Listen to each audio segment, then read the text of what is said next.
기생충은 잘 아시겠지만 국내에서 1,000만 관객을 돌파했고 칸 영화제와 아카데미 영화제에서 최고상을 수상한 한국 영화를 세계에 알린 그런 작품이고, 소년이 온다는 한국 최초의 그 노벨 문학상을 수상하게 한 그런 작품인데, 이 두 작품의 공통점이 뭘까요? 공통점.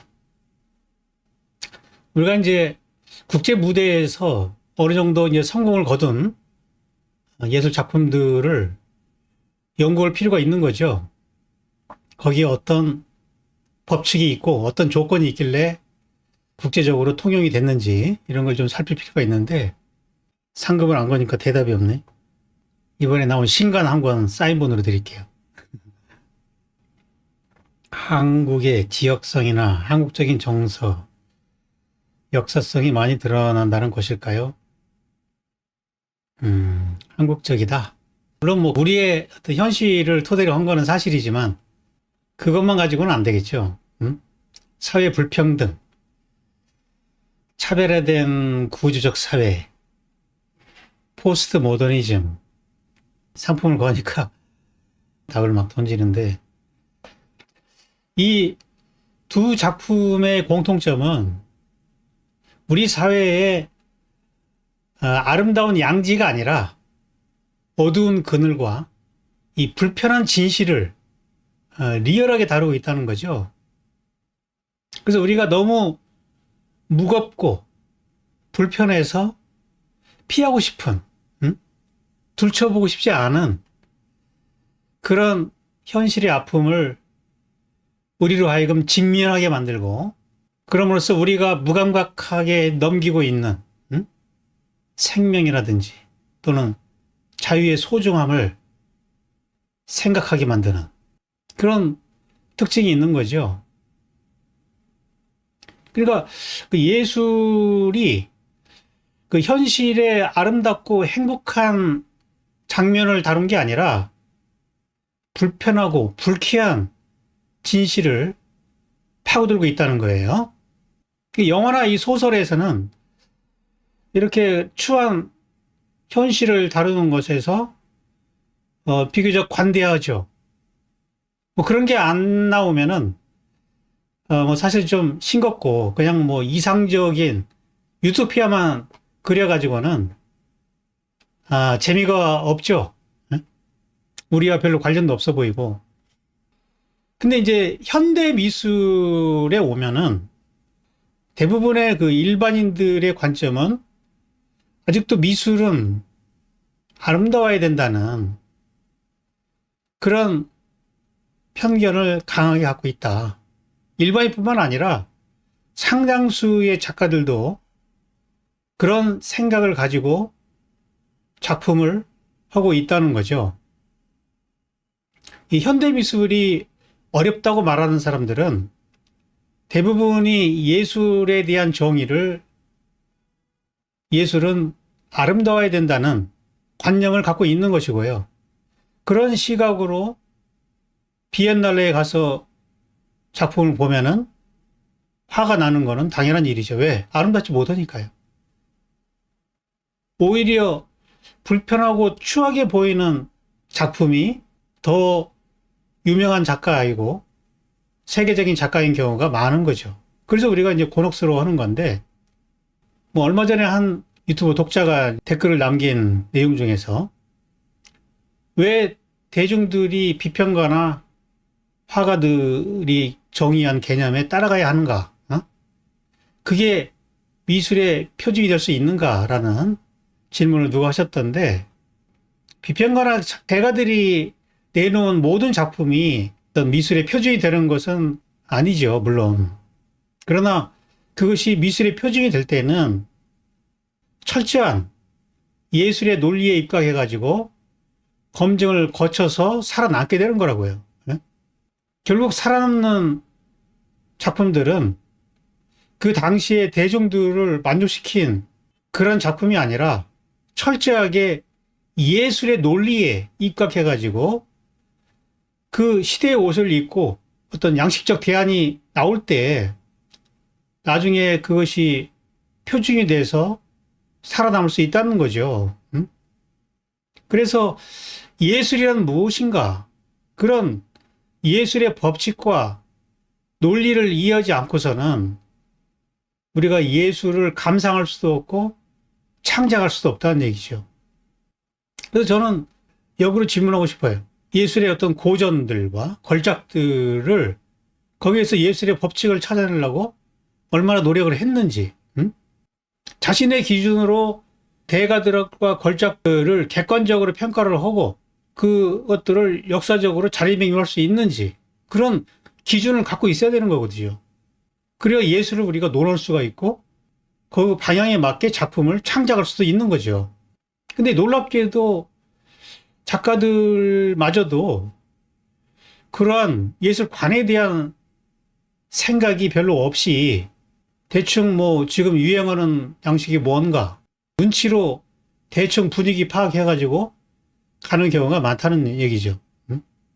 우리가 이 작품을 제대로 평가를 하는 기준을 가지려면은 역사적으로 검증된 대가들의 작품을 연구를 해야 되는 거예요. 그래서 거기서 어떤 그 공통점을 찾아내고 거기에 어떤 조건이 깃들어 있는가 이런 것들을 살펴야 되는 거죠. 이걸 공부하는 게 이제 미학이죠. 예술이 뭐냐? 그러니까 미학을 통해서 자기의 예술관이 정리하지 않으면은 감상도 불가능하고 창작도 불가능하다는 얘기죠. 미술의 역사를 보면은 그런 대중들의 기준과 대가들의 기준이 일치한 적이 거의 없어요. 그 얘기는 대가들은 예술이라는 뭔가에 대한 고민이 있고 대중들은 그 고민이 없다는 얘기예요. 자기 전공이 아니니까. 그냥 뭐 자기의 아주 그 피상적인 관념을 가지고 그걸 예술이라고 생각하는 거죠. 그리고 그 기준에 안 맞는다고 화를 내고 이렇게 된다는 거죠. 그래서 예술관을 갖는다는 것은 매우 중요하고 예술 관계자 모두한테 이거는 피할 수 없는 반드시 거쳐야 되는 중요한 관문이라는 거예요. 그래서 미학 공부는 아무리 강조해도 지나침이 없다.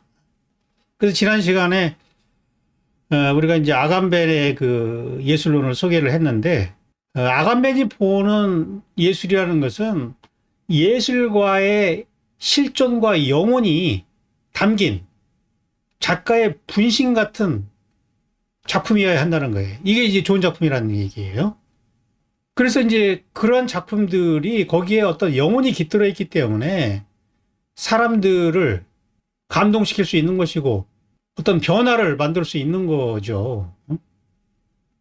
그리고 그것이 어떤 사회의 부조리함과 편협한 관념들을 깨부술 수 있기 때문에 플라톤은 예술가들을 위험인물이라고 생각해가지고 이상 국가에서 추방을 시켰다는 얘기예요. 그러니까 예술의 본래의 임무가 기존 질서를 파괴할 수 있는 그런 기괴함이나 어떤 신성한 공포가 담겨 있어야 된다. 이렇게 보는 것이 이제 아간벤의 관점이고 그런 관점에서 예술이 어떤 그 웅변과 유형의 어떤 수사학이 아니라 공포를 주는 테러리스트 같은 역할이 예술의 본질이다. 이렇게 보고 있는 거고요. 그래서 뭐 지난 시간에 했지만은 그 발자크의 그 소설인 미지의 걸작에서 그 주인공인 프렌 호퍼가 갖고 있는 예술의 임무. 그건 자연을 비열하게 모방하는 것이 아니라 예술가의 그 내적 영혼을 표현하는 거다라는 거예요. 표현. 그래서 그것이 어떤 뭐 칸트가 생각하는 미적 쾌감을 주는 그런 거는 다르다. 그거는 이제 관람자 입장에서 바라보는 예술이고 예술가 입장에서는 자기의 그 절실한 영혼이 담긴 표현이어야 된다. 그런 얘기를 했었죠. 근데 이제 그런 영혼의 상태를 적절한 형식으로 표현한다는 것이 이게 불가능하다는 얘기예요. 그래서 프렌호퍼가 그렇게 자기의 사랑하는 여인을 그리려고 노력을 했지만 결국 못 그리고 결국 이상하게 추상적으로 해놨는데 이 딜레마, 영혼과 굳어진 양식이 일치될 수 없는 이 딜레마가 바로 예술가의 숙명이고 이 분열이 반드시 일어나야 된다는 얘기예요. 그게 딱 일치된다는 얘기는 관람자한테 맞춰준다는 얘기잖아요. 모두가 좋아하는 보편적인 아름다움을 가지고 관람자를 만족시킨다는 거잖아요. 그래서 예술가는 고독할 수밖에 없는 것이고 그 고독을 감내하면서 아무도 알아줄 수 없는 그 고독한 영혼을 표현하고자 노력하는 그런 존재라는 거죠. 근데 이제 유럽에서 어떤 그 취향의 인간, 칸트적 의미의 그런 취향의 인간이 나타나면서 이 예술가들이 균형을 잃어버렸다. 근데 자기 본래의 어떤 그 영혼의 표현이라는 그런 그 본래의 목적을 상실하고 관람자들이 원하는 미적인 만족을 위해서 나가게 됐다. 그러면서 예술이 갖고 있었던 그 과거에 갖고 있었던 어떤 신적인 공포, 기존 질서를 뒤흔드는 그런 공포가 없어지고 저질 예술가들이 나타나기 시작했다. 이렇게 보는 것이 아감벤의 지난 시간에 말씀드렸던 예술관이었어요.